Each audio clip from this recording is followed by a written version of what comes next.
Welcome, curious minds, to the deep dive. Today we're setting off on, well, quite an extraordinary journey.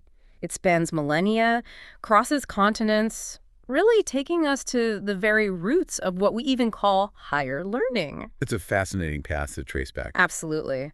And have you ever just stopped and wondered, why is it called a university? I mean, what does the word universe actually have to do with a college or, a place of study? It's a great question, isn't it? And the word itself, university, it comes from Latin, Universitas Magistrorum et Scholarium, Okay. which basically just means a community of teachers and scholars. Simple enough. Right. A community. But, I've always liked a slightly more poetic take on it. That a university is really a universe of thought.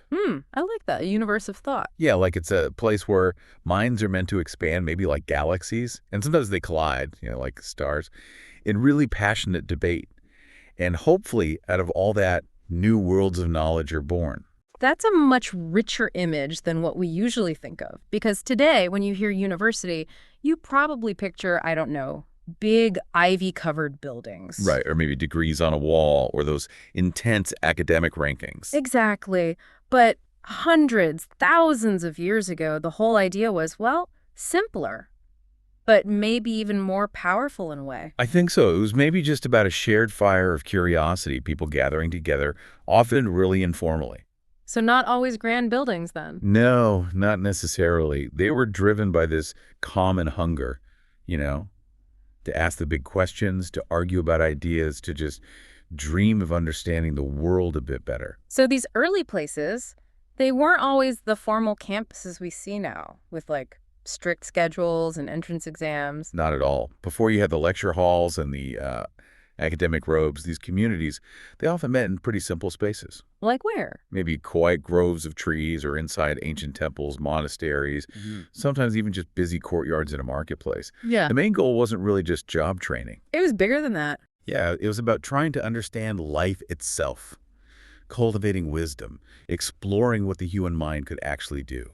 Okay, so that brings us right to the core question for this deep dive then. Where did this incredible idea, this transformative concept of organized learning, where did it actually begin? Yeah, who lit that first spark? Moving beyond just one teacher and one student to something bigger, collective. Was it in the East or the West? Did it start in quiet temples, deep in contemplation, or maybe in lively mosques, buzzing with debate? That's exactly what we want to explore. Today, we're going to journey back in time, listener, and try to uncover the stories of the 10 oldest universities in the world. 10 of them, wow. Yeah, and some of these places, amazingly, are still thriving today, still shaping how we think, how we innovate. But others, not so much. Others, sadly, were lost to fire, invaders, or just, the sheer passage of time. But even for those, their spirit, the ideas they started, you can still feel them echoing in libraries, in classrooms, really in any curious mind today. And we're not just going to be counting buildings or looking at dates, right? Because a university is so much more than just bricks and mortar. Exactly. We want to explore the ideas these places carried, the intellectual movements they kicked off, the way they helped whole civilizations, rise up. Because it's true, isn't it? A university isn't just where people learn stuff. It's where societies get shaped, where culture shifts, where the human spirit kind of finds its highest expression. Couldn't agree more. So our journey is going to take us from, say, the ancient ruins of Takshashila in India, which amazingly predates even the philosophical schools in Athens. Wow. All the way to the living, breathing halls of places like Oxford, Cambridge, and Al-Qarawiyyin in Morocco, places still teaching today. Okay, so this isn't just a history tour. It's more like a journey through knowledge itself, through memory, and maybe even through how the human mind is structured. That's a great way to put it. The architecture of the human mind. Let's dive in. Let's do it. What an adventure this is going to be. Okay, so if we really want to trace these roots back, really far back, maybe further than most people think when they hear university, we actually end up in the ancient Indian subcontinent. Before Oxford, before even Athens. Yeah, long before those. There was this legendary place, a seat of knowledge, called Takshashila. Takshashila, I've heard the name, but I picture ruins, like you said, in modern-day Pakistan. That's right. Today, it's mostly silent stone ruins. But back then, it was truly the beating heart of wisdom in the East. An incredible center for thinking, for exchange. Just how far back are we talking? When was this place really humming? We're talking very old. Historical evidence is pretty strong that Takshashila was flourishing as early as the 6th century BCE. 6th century BCE. But what's really wild is some scholars think its roots go back even further, maybe even to the 8th century BCE. 8th century, so that's Right. over 2,500 years ago. Potentially, yeah. Which would make it significantly older than Plato in Greece, older than Confucius in China. We're talking about an era of epic poems being written, foundational philosophies being laid down. Okay, but what kind of place was it? Was it like a university campus today? Central administration, enrollment, or something totally different? Completely different. Not in the modern sense at all. You wouldn't walk through a main gate at Takshashila. You wouldn't get a printed degree. It was much more like a learning city. A learning city? What does that mean? It means knowledge was just woven into daily life. Imagine a huge area, but decentralized. Lots of different teachers, each an expert in their own field, attracting students to their own little schools or ashrams. So students would seek out specific teachers. Exactly. And at its peak, it attracted over 10,000 students. 10,000. 10,000 from all over Asia, learning from hundreds of teachers. And often, the students lived right there with their gurus, their teachers, in simple hermitages or even in their homes. Wow, that sounds intense, like a real mentorship. It was a deep personal bond. It's called the Guru Shisha Parampara. Knowledge wasn't just lectures. It was shared living, watching, learning by doing, mentorship. But 10,000 students in that era, without modern anything, that number just blows my mind, the logistics. It's staggering, isn't it? It must have been this constant hum of intellectual energy. And the subjects they studied weren't narrow either. What kind of things did they teach? Oh, an incredibly wide range. You had the ancient Vedas, those sacred philosophical texts, deep spiritual philosophy, but also really practical stuff. Like what? Like medicine, complex mathematics, astronomy. They studied grammar in incredible detail, political science, how to actually run a kingdom. Really? Statecraft? Absolutely. And even martial skills, like archery and warfare. It wasn't just about one career path. So definitely not just spiritual or religious learning then. It sounds incredibly broad, almost holistic. Almost, that's the perfect word, holistic. The goal was to prepare people for all aspects of life, for leadership, for deep thinking, for practical skills needed in society. Any famous names associated with it, people who studied there? Oh, yes. One of the most celebrated was Chanakya, sometimes called Kautilya. He was a royal advisor. Right, the author of the Arthashastra. Exactly. That ancient book on statecraft, economics, military strategy. It's from the 4th century BCE, but it covers everything from spy management to farming policy to taxes. Basically a how-to guide for running a kingdom effectively. And parts of it still feel relevant today. Amazing. And wasn't Panini also linked to Takshashila, the linguist? Yes. Panini, often called the father of modern linguistics, he did his foundational work on Sanskrit grammar there. I heard his system was unbelievably precise. It's like an ancient algorithm for language. So logical, so mathematical. Decades ago, computer scientists actually saw parallels between his methods and how you structure computer languages, like for natural language processing. You're kidding! From the 5th century BCE, influencing computer science. That's the kind of legacy we're talking about. Building linguistic systems so precise they last millennia and even pop up in modern tech. That's where it gets really mind-bending. Truly stunning. Okay, so how did a place like this even survive? Who paid for it all? Well, it seems to have been a kind of joint effort. You had kings acting as patrons, providing support. Individual scholars often worked for their communities. And the broader community chipped in, too. And the students, did they pay tuition? Often, learning was actually free. Knowledge was seen as sacred, something to share, not sell. Students might live simply in hermitages or with their teachers, maybe paying through service instead of money. It was about cultivating the intellects for everyone's benefit. So where are the ruins today? You mentioned Pakistan. Right, near modern Islamabad. Sadly, its light dimmed over time, mostly due to invasions, especially the Huns in the 5th century CE. Trade routes shifted, powers changed. A familiar story, unfortunately. Yeah. But the spirit of Takshashila, it still echoes in ancient philosophies that still inspire people, in the precision of language itself, And maybe in every classroom where asking questions, seeking understanding is valued most. It showed a city could be more than just trade or power. It could be a place where curiosity was almost the religion. Okay, so if Takshashila was like the first light, the dawn, a network of individual teachers, then Nalanda, the next one on our list, feels like the glorious sunrise, a huge organized beacon. That's a really good way to put it. Nalanda, which was in modern-day Bihar, India, got going around the 5th century CE. This was during the Gupta Empire's golden age. And it was different from Takshashila, more structured. Oh, definitely. Nalanda grew into what many consider the world's first true residential university. Think about that. A whole self-contained world built just for learning. What do you mean by residential? Like dorms. Exactly. It had dedicated dormitories for thousands of students, huge multi-story libraries, organized lecture halls, even quiet spaces for meditation. Yeah. A complete integrated community focused entirely on intellectual life. Wow, how big did it get? If it was residential, housing everyone must have been a massive undertaking, feeding them all. It was gigantic for its time, truly mind-boggling scale. At its peak, Nalanda housed, get this, over 10,000 students. 10,000 students living there. And around 2,000 teachers. And these weren't just locals. Students came from everywhere. Where from? Tibet, China, Korea, Sri Lanka, all over Southeast Asia.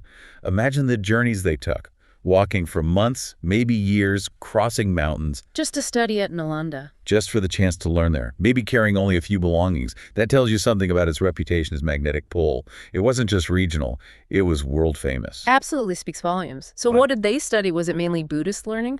That was definitely a core part. But Nalanda was incredibly broad.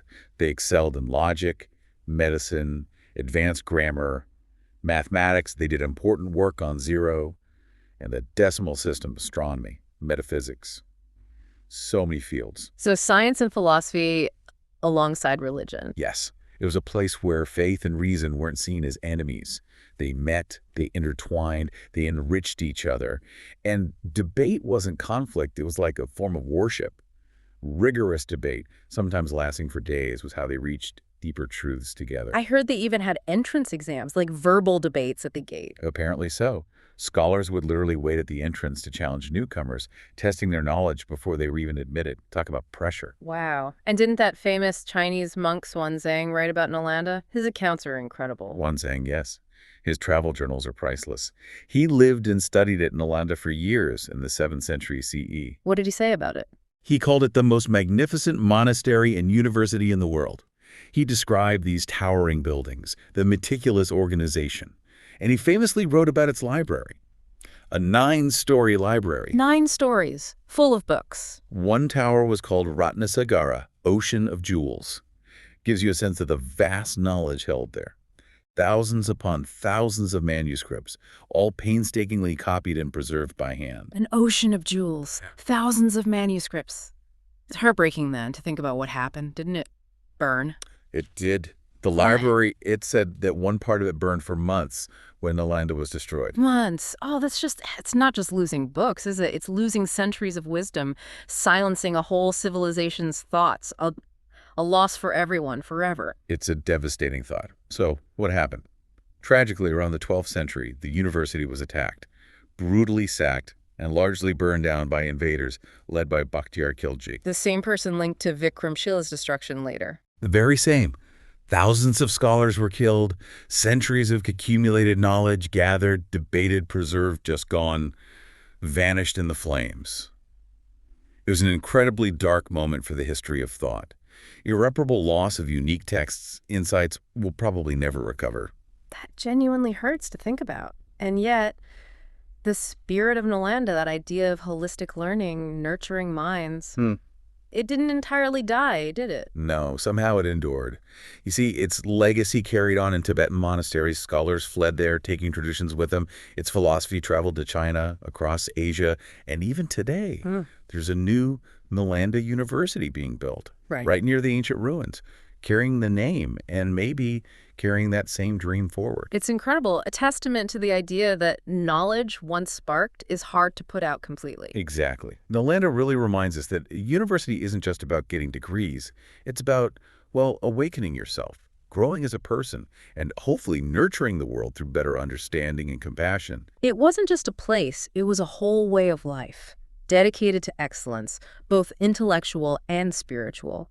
We owe so much to these ancient places. We really do. And when we talk about these ancient Indian centers, Nalanda often steals the spotlight, and deservedly so. But there was another one, maybe less famous today, but considered just as powerful back then, Vikramshila. Vikramshila. Okay, tell me about that. Why is it less known, do you think, and what made it special? That's a good question. Maybe because its focus was a bit more specialized. Vikramshila University was founded later, in the 8th century CE, by King Dharmapala of the Pala dynasty, also in Bihar. And why did he found it? Was it just expansion? Actually, no. The story goes that the king felt Buddhist education at the time, while good, had maybe become a bit rigid. Less focused on dynamic wisdom, more on just routine memorization. Interesting. So he wanted something different. Yeah, he created Vikramshila as a kind of spiritual revival, a space for deeper questioning, for reform, maybe to rekindle that authentic intellectual spark. It was almost like a counter-movement to keep the real flame of learning gunning bright. That's really compelling. So it wasn't just about growth, but about purpose. Keeping learning authentic, even challenging the status quo. Precisely. And it worked. Vikramshila quickly gained huge respect as a center for Buddhist philosophy, especially Tantric Buddhism. And like Nalanda, it drew scholars from all over the world. How big was it compared to Nalanda? Still quite large for the time. It housed around 1,000 students and had over 100 teachers. Significant scale, lots of influence.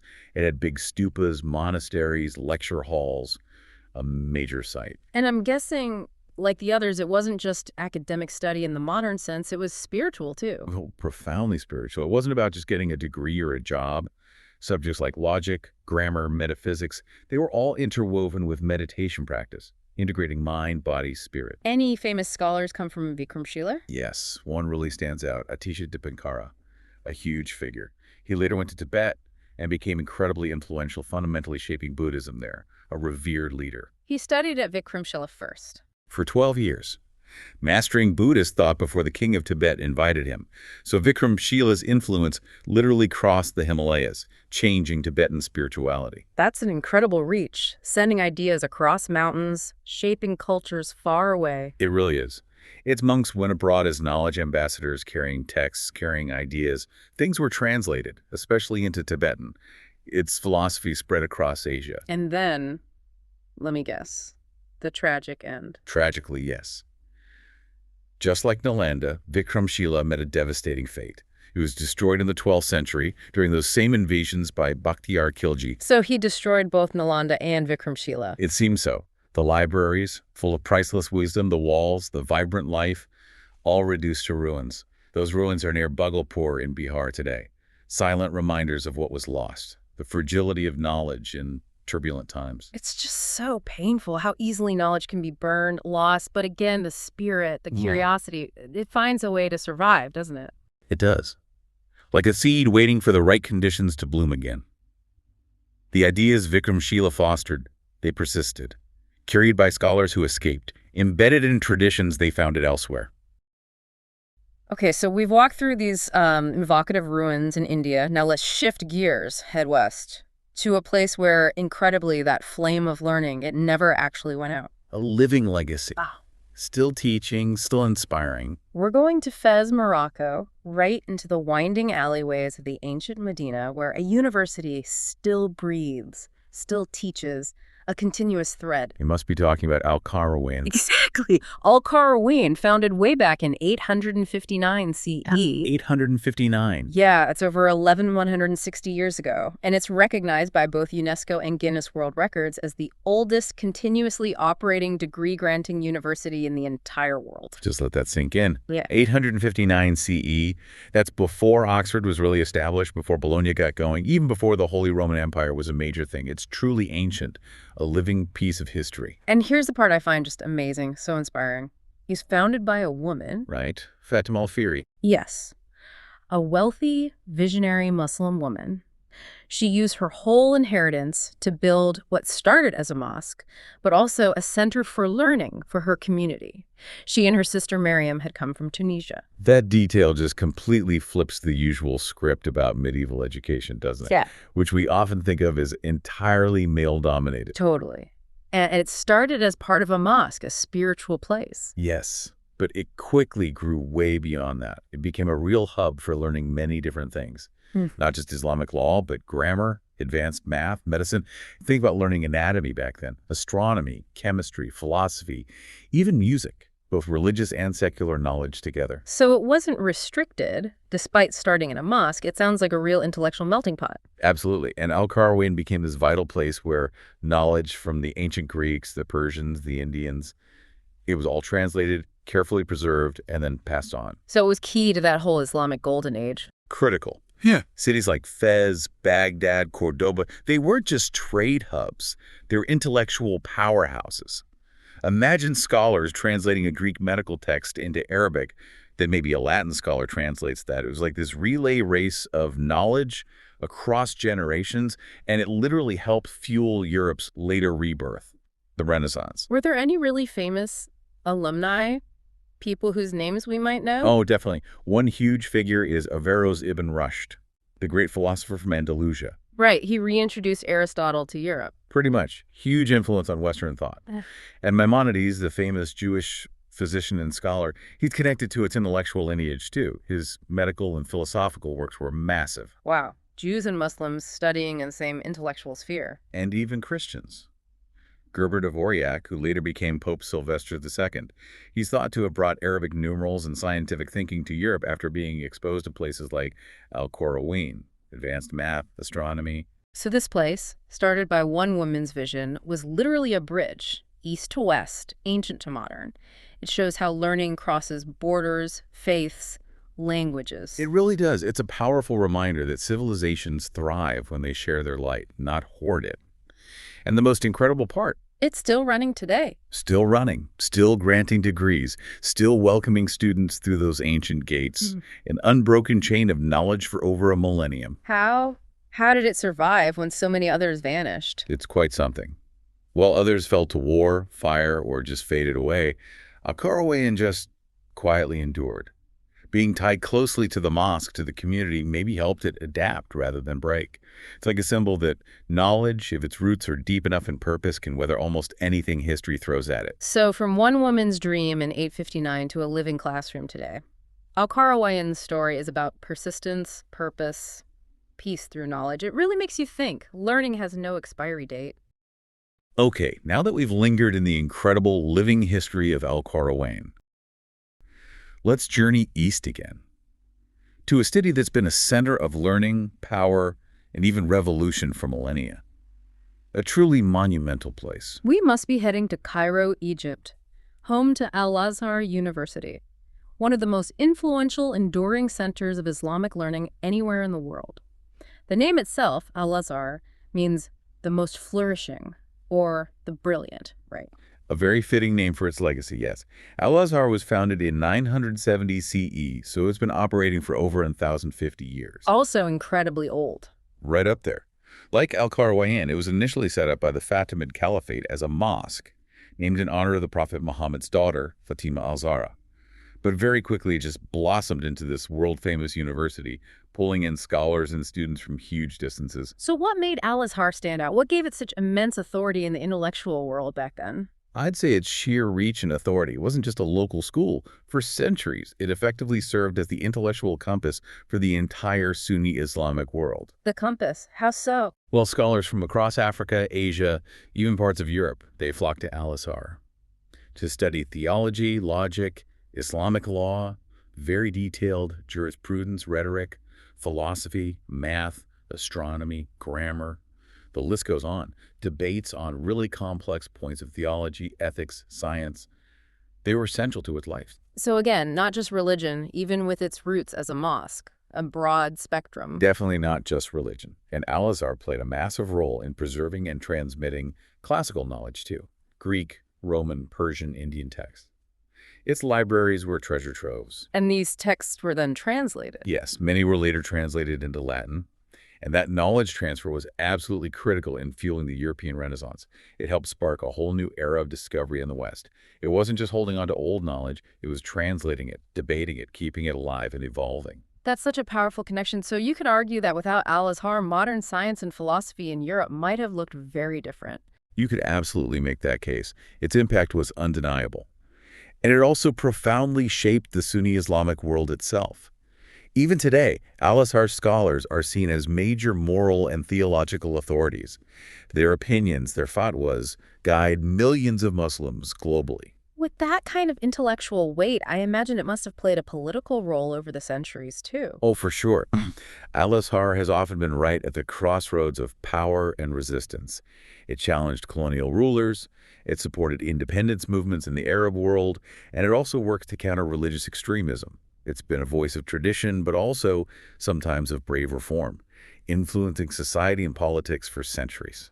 And it's still going strong today, isn't it? Still a major global institution. Yes, and it's enormous now. Millions of students, a huge network of affiliated institutions around the world. It holds one of the biggest libraries in the Muslim world, full of rare manuscripts still being studied, and it's modernized too. How so? In the 20th and 21st centuries, it added faculties like medicine, engineering, science, business, proving it could adapt while still holding on to its core identity as a center of Islamic thought. So Al-Azhar isn't just a historical monument, it's living, breathing, evolving, a real lighthouse of Islamic scholarship. It's one of those incredibly rare places that has seen empires rise and fall, survived revolutions, lasted over 10 centuries, and is still standing tall, like a minaret of knowledge, casting its light way beyond its beautiful marble halls. It just proves that when learning becomes a deeply held tradition, a cultural value, it can outlive even kingdoms. Okay, so far we've traced these incredibly deep roots, from ancient India to Egypt and Morocco, but around the same time something equally amazing started happening in medieval Europe. A whole new style of university began to bloom, one that really shaped the academic world we know today. And that definitely brings us to Italy. To Bologna. Bologna, right. Founded way back in 1088 CE, is generally seen as the oldest continuously existing university in Europe, isn't it? That's right. And maybe more importantly, it really became the prototype, the blueprint for the modern Western university system that spread all over the world. That's huge. So what was so revolutionary about Bologna? What made it different from other learning centers at the time? I think it comes down to two words: academic freedom. And who held the power? How so? What's really radical about Bologna is that it wasn't founded by kings or popes. It was basically built by the students themselves. By the students? Seriously, how did that work? The very first students who gathered there, they actually hired their own teachers. And they formed this early version of the student union, a Universitas Scholarium. They chose the curriculum, they set the rules, they even controlled the teachers' pay and conditions. That's incredible. A university run by the students, for the students. Did they really have that much power? Did it cause problems? They had significant power. If a professor wasn't good enough or the teaching wasn't up to scratch, the students could theoretically fire them and hire someone else. And yes, it absolutely led to clashes, sometimes with the townspeople over things like rent or prices, sometimes with the church over intellectual independence. Students would even organize strikes or threaten to move the whole university to another town if their demands weren't met, which gave them huge leverage. Wow. Okay, so what was their main focus? What did they specialize in?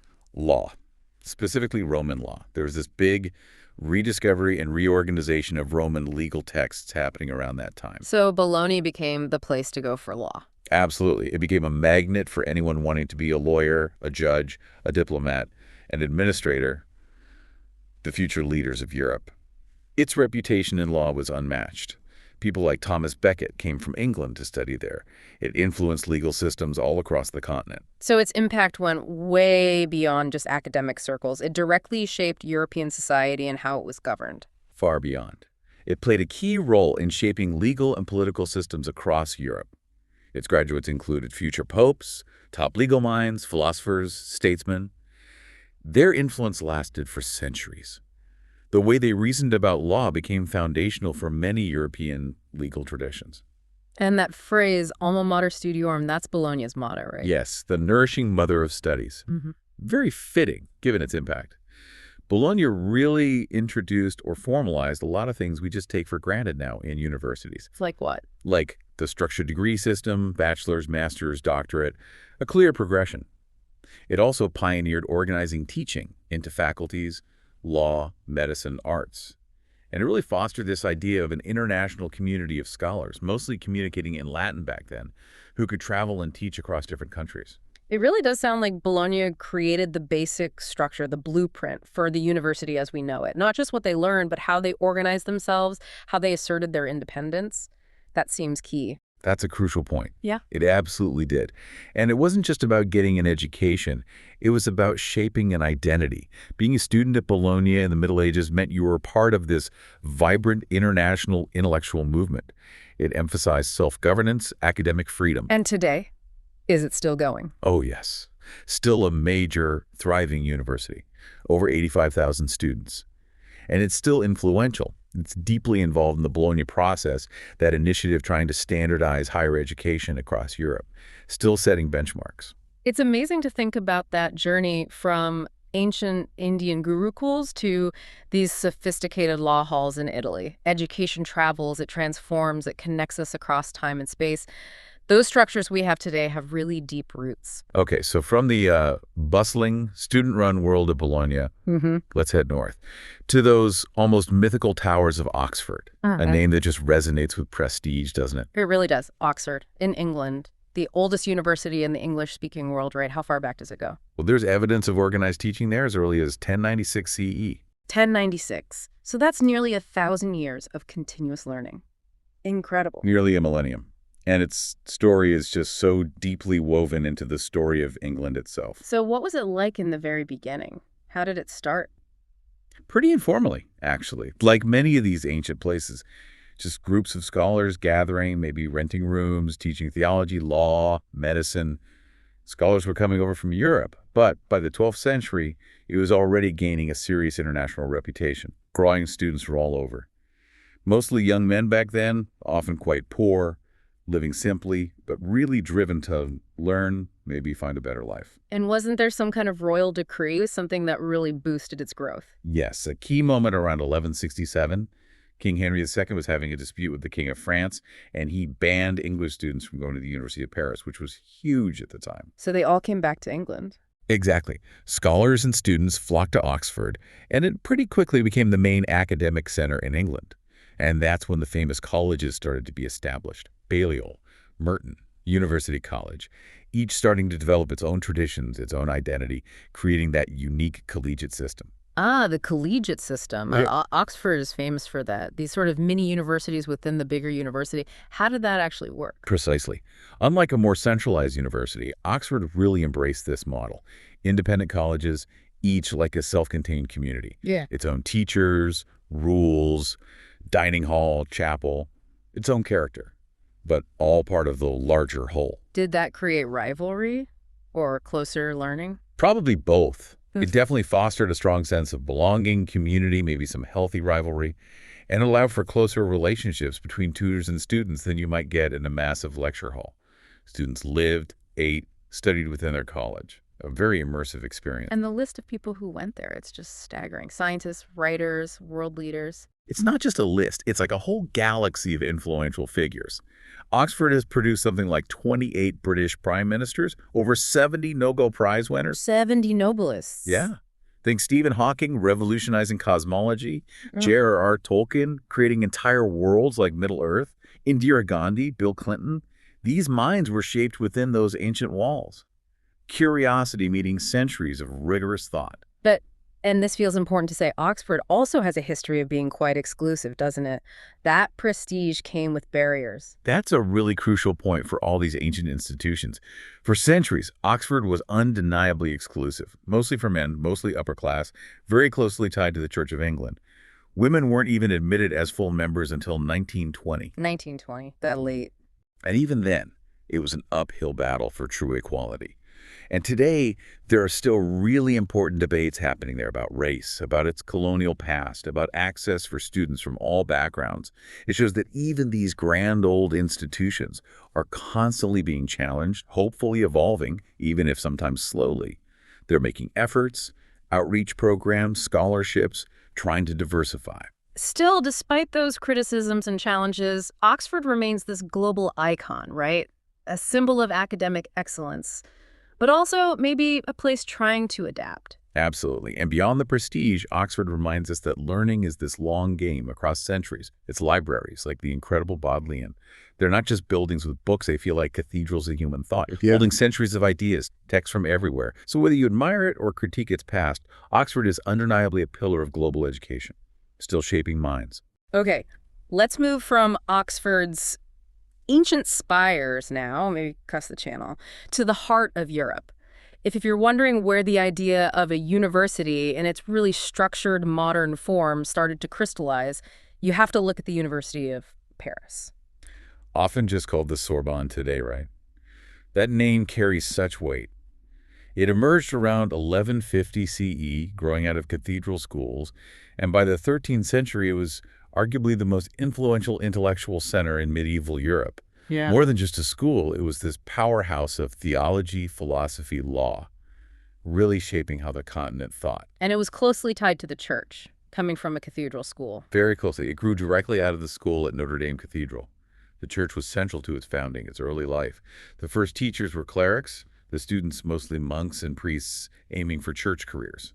So naturally, theology was seen as the queen of sciences there, the top discipline influencing everything else. I read it was one of the first places to really formalize things, like creating distinct faculties, offering standard degrees. How did that work? That's right. It was pioneering. The University of Paris was among the very first to organize teaching into faculties: theology, arts, which was foundational law, and medicine. This structure gave students a clear path. And the degrees they earned weren't just recognized locally. They had huge prestige across Europe. It created this international standard almost. So it really set the pattern for modern universities with departments and recognized qualifications? It laid the groundwork, absolutely. That systematic approach, clear departments, hierarchies, much of it traces back to Paris. And what about how they learned? The methods. It really popularized scholasticism, that rigorous method of learning through intense questioning, formal debate, precise logic. Imagine structured arguments where every point is broken down, objections raised, answers meticulously crafted. Sounds intense. It was. And thinkers like Thomas Aquinas came out of that environment. He studied and taught there. His work fundamentally changed how people understood faith, reason, ethics. His massive Summa Theologica is steeped in that Parisian intellectual tradition, still debated today. An institution with that much influence must have had its share of conflicts and changes over such a long history. Oh, absolutely. Plenty of turmoil. It often clashed with the king, even with the Pope, trying to assert its independence. Students could be rowdy. Conflicts with townspeople were common. It faced suspensions, splits, mergers, especially during the French Revolution, when it was radically changed, even temporarily abolished. But it survived. It kept coming back, adapting. And today, many top institutions in Paris, like the Sorbonne University, trace their roots directly back to that medieval powerhouse. The legacy of intellectual rigor, of debate, continues. So the legacy isn't just in stone, it's in the very structure of how we educate people worldwide. Exactly. Paris gave the world more than just graduates. It gave a model for the university, a way of thinking, teaching, and a belief in knowledge that's structured, debated, and free. Okay. So if Oxford was the oldest in England, where does Cambridge fit into this picture? You mentioned it was Oxford's younger sibling. Cambridge. Yes, younger, but definitely no less brilliant or influential.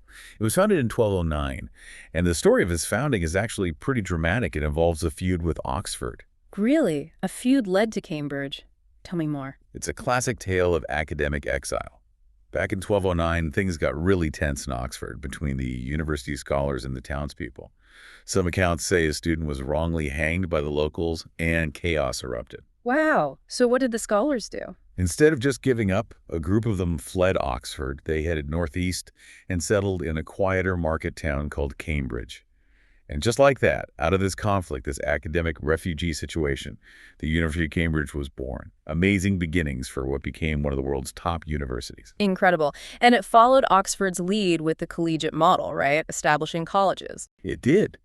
Cambridge quickly adopted that system, too. founding famous colleges like Peterhouse, King's College, Trinity, many others that are household names now. They provided housing, teaching, a close community.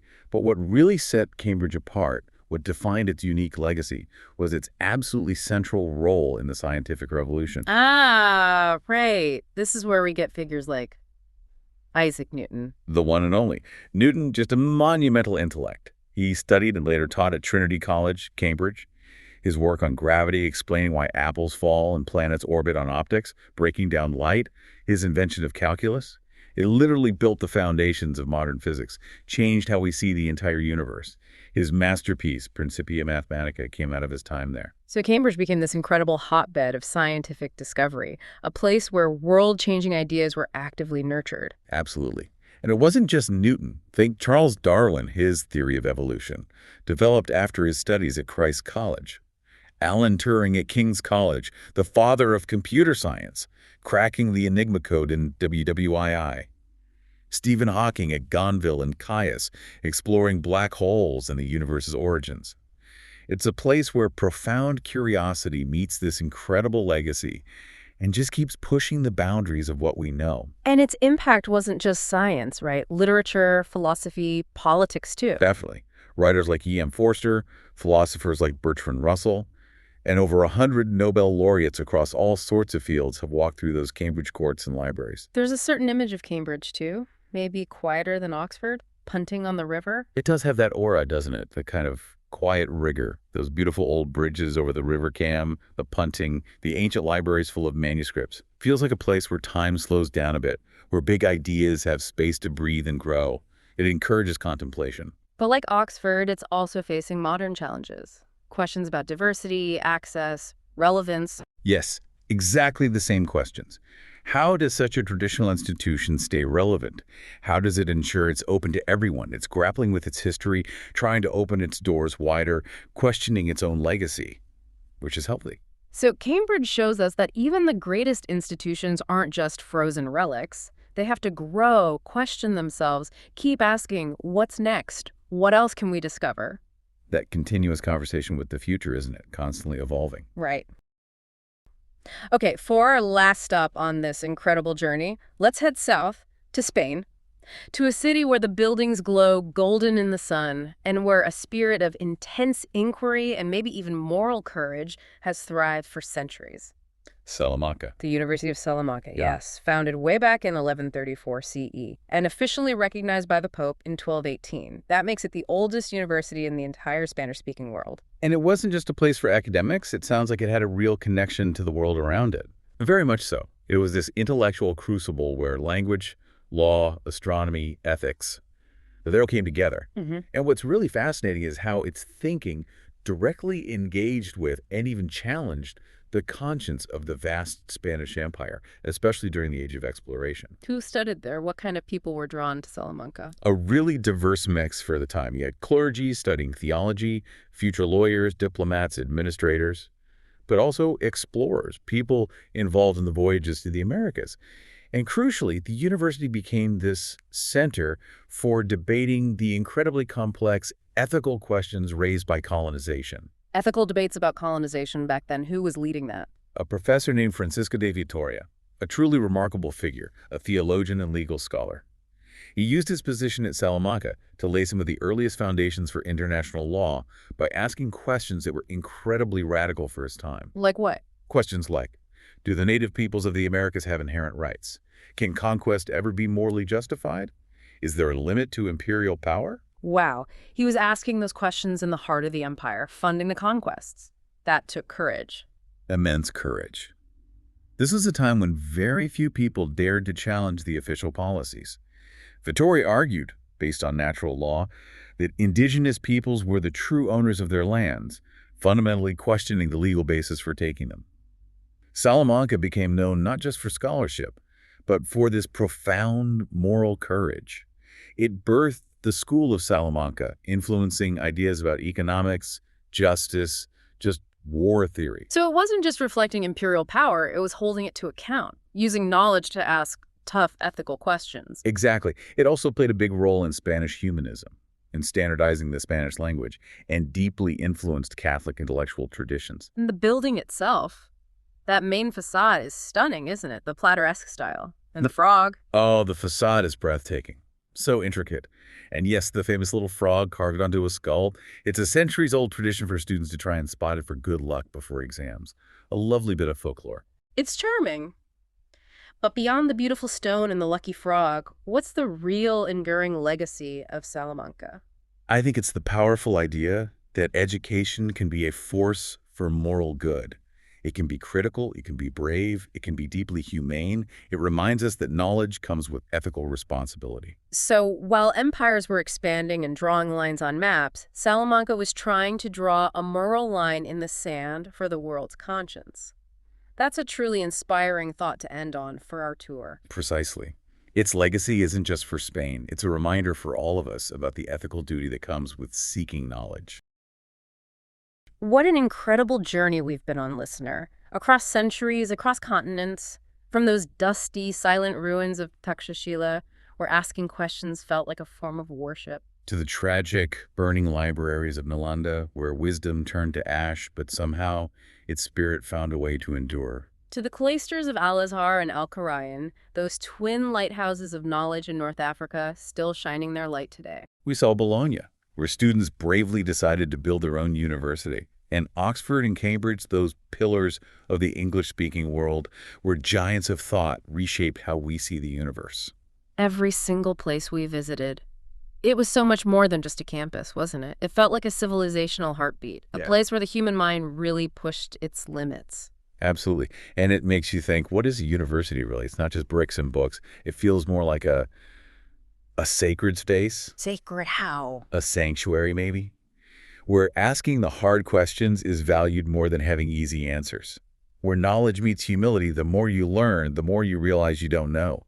And where maybe just one candle lit by curiosity can end up illuminating generations to come. That's beautiful. And these places, they weren't created just to churn out scholars or train workers, were they? The goal seemed bigger. Much bigger, I think. They were built with this grander vision to help make better humans. Wiser, freer, more compassionate, more engaged with the world. You can almost hear the echoes in their walls, not just facts and dates, but philosophy, resistance against injustice, deep ethical debates, dreams for a better future. Exactly. And it hammers home this idea. Learning isn't just some modern trend. It's ancient. It's a heritage, a gift passed down, soul to soul, through language, often through struggle, across the vast sweep of time. So for everyone listening, whether you're a student cramming for an exam right now, or a teacher trying to shape young minds, or maybe just someone who loves exploring ideas, Remember this, you're part of it too. You're part of this incredibly long, continuous, eternal university that we call humanity. which brings us to a final thought, a question maybe for you, listener, to ponder as we finish. In this age we live in now, the age of AI, complex algorithms, just infinite amounts of data flying at us. How do we keep that soul of learning alive? Will the institutions we build today and tomorrow teach us not just how to think more efficiently, but maybe more importantly, why we should care deeply about each other and the world? A crucial question for our times. Thank you so much for walking with us on this amazing journey through time and thought. We hope you carry some of its wisdom with you into your classroom, your workplace, your community. And most importantly, maybe into your own heart. Mm-hmm. And as we always like to end, Keep asking. keep learning. Keep the fire alive.